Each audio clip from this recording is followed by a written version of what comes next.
I feel Do like you if ask you them, are you open to having sex before marriage? I think that's a much easier question than a body Yeah. count, because usually the girl will lend information like, oh yeah, I had sex this time, but it's I'll important ask to that me. on the first date.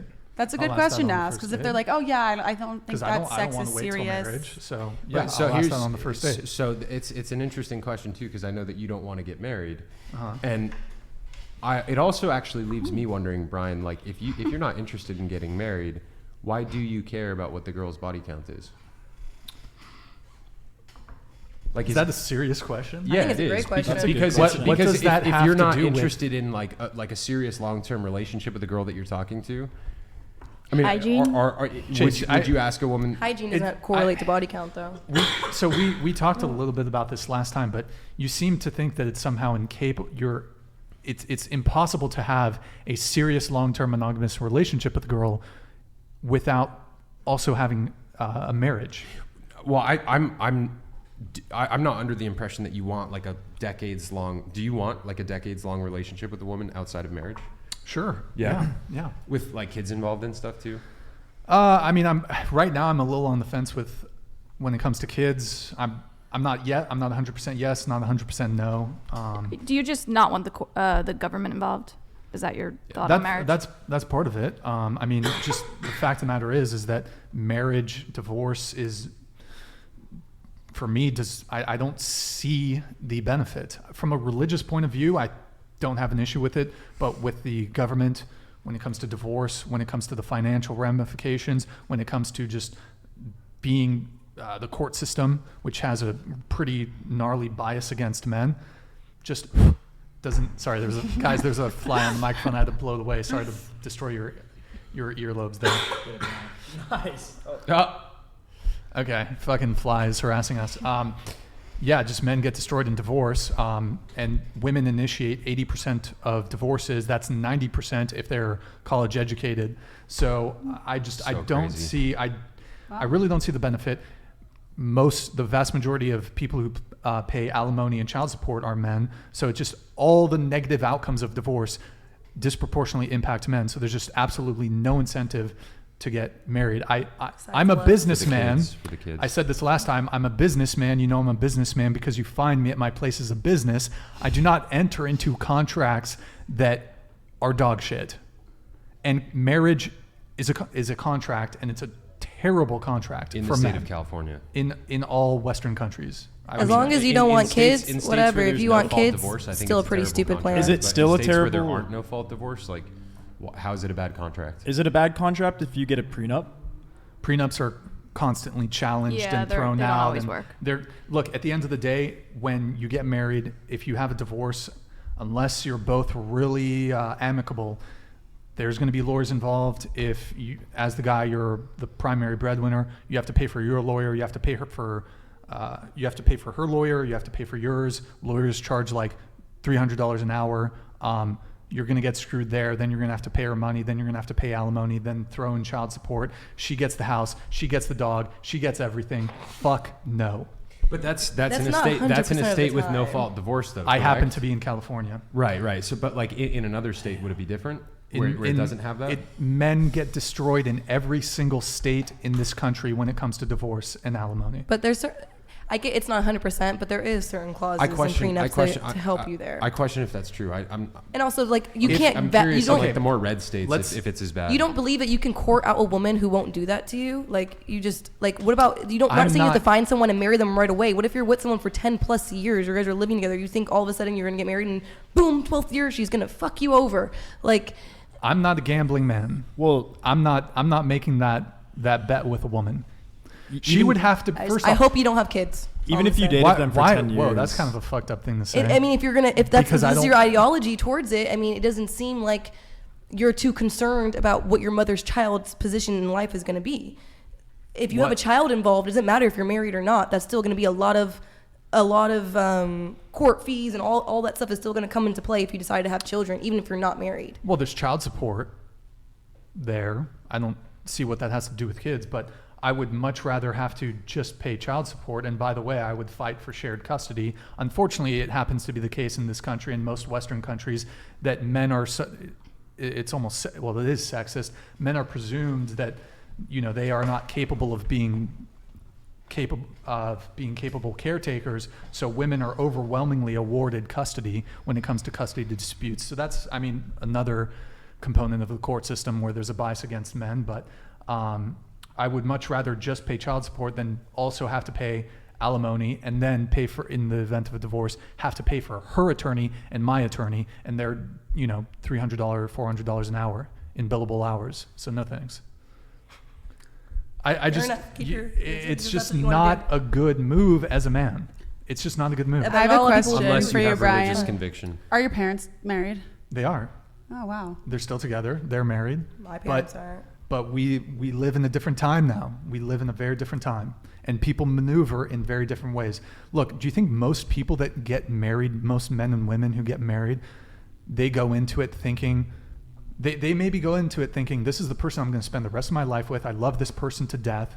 And then 2 years later, 3 years later, 1 year later, 9 months later, they're divorced. They're going through a contested, brutal divorce where typically the man gets financially demolished. A lot of people get married for the wrong reasons, and that also is a play, though. There's a lot of happy marriages out there too. I don't want to even risk that as a possibility. You don't want to risk the loss when the happiest you could ever. It's up to you, but I could be understand that. I could be happy outside. I think of on the marriage. other side of that risk could also be the most happy and fulfilled that you'll ever feel in your life. And I don't think there's anything in life more fulfilling than getting married and having a family. Right. And nothing on this earth I feel could match that. But I do understand that not everybody wants that, and there's different desires for people, and we're in a different age when everybody needs that. But I do absolutely believe that is the highest level of fulfillment and achievement that a man and women can accomplish. Sure. Marriage is two people staying together under threat of lawsuit from the other, and it's usually the man. I don't believe in kids being flesh under God's eyes. Guys, marriage, I would counter that by saying marriage is two people coming together, making vows to one another that they take and not all people take these vows seriously. Most marriages end in divorce, I'm pretty sure. So 50. Yes. You shouldn't be bringing kids into this world without it. Not all, though. That's why I'm saying I a lot of people don't take those vows seriously, but people who do actually take those vows seriously, it is till death do us part, and I'm gonna be there for you. Sure. No matter what happens, and there is a lot of value in that. How many people say, even in romantic relationships, I will love you forever. I want to be with you forever. 1 year later, I hate this person. I can't stand you. I need to get away. People say things. For example, you said a vow.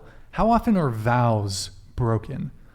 We see it in divorce. You said, and I agree with you, marriage ought to be till death do us part. I agree with you. If I were to marry a woman, it has to be till death do us part. Words have to have meaning. If I say till death do us part, I mean that shit, and I want the woman to mean it too. But words mean nothing nowadays. Go ahead. Yes, and you're right about that. And part of the value in marriage historically has been having a ceremony in front of all of your friends and families and loved ones where both of you guys are making this commitment, and there's an element of honor that comes into it where you're saying, I promise to take care of you and be with you for the rest of my life, and you're making that promise in front of everybody that you know, right? And so there's accountability there, and there's accountability for both people because you're making that promise in front of your spouse's entire friends and family, and they know, if you cheat on her or you screw up in the relationship, you're accountable not just to the person that you're marrying,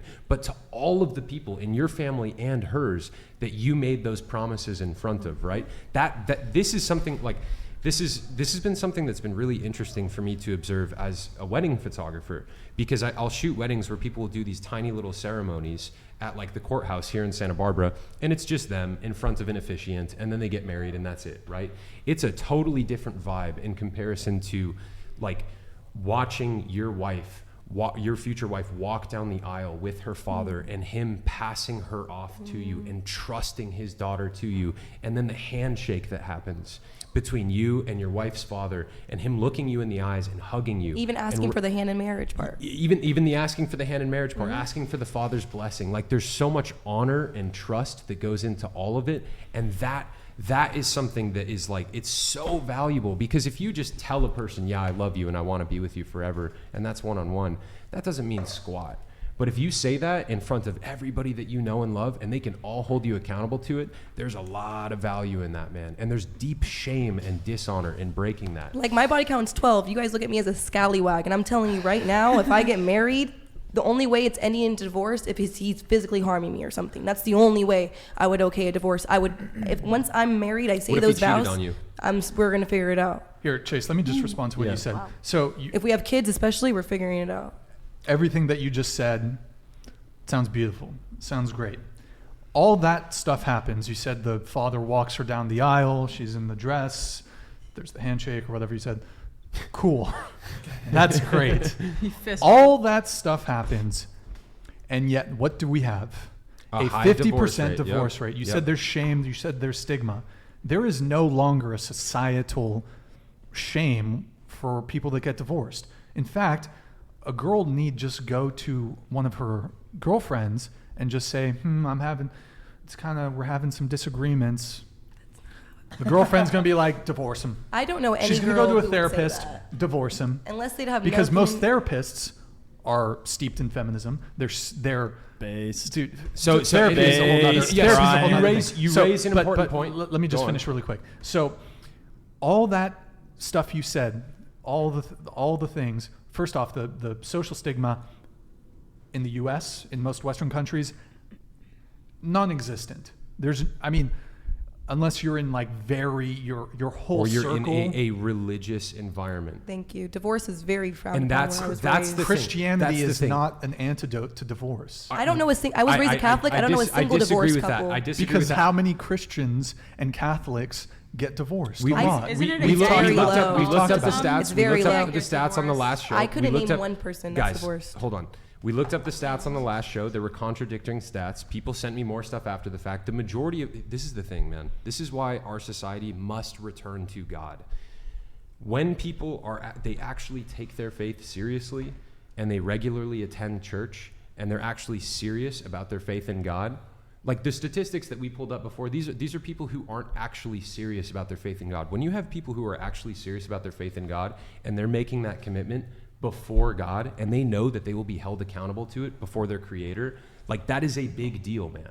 And when you factor those things in, the divorce rates, yes, the divorce rates are much lower. Somebody sent me stats about this in my Instagram yesterday. Somebody wrote a book about this and divorce in the Christian church. When you have people that actually sure take it's their lower. faith seriously, I'm sure it's lower. It's very It low. has to be. It's not very low. It is. It It has is to be. very, low. very low. It's not very low. Yes, it is. Look, Just based off like the numbers, like if I can't even name a single couple from my school of 400 kids that was divorced at my Catholic school. I think not a Just single your I think one. you're part of The the values? problem if your view is that pessimistic. Like the Yeah. numbers. I'm not Yeah, part of the you're problem. No, I'm no, no. realistic. No, wait. I'm realistic. I I think it was less totally than understand. 10%. I totally understand Let that. me just I'll let you come in. I just want to make a couple points here. Chase, hypergamy does not care about a woman's godliness or her piety.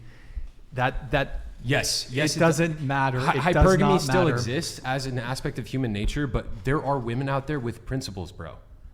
There are women out there with Sure, principles, but who actually women, I feel like they women have in the great U.S. principles right I there. guess what I want to eventually get to is that women are incentivized to basically there's such a major financial incentive for women to get divorced.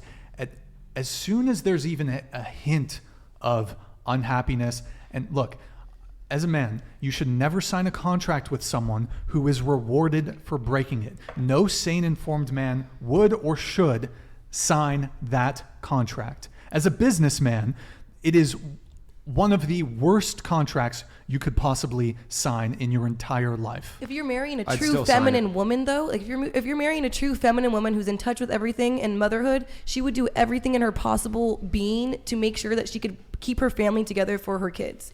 A true woman who's has the right values, the right head on her shoulders, you will be able to tell that is not. There's no incentive to divorce. When I think of divorce, because I'm gonna have kids by that point, right? I plan to have kids very soon after marriage.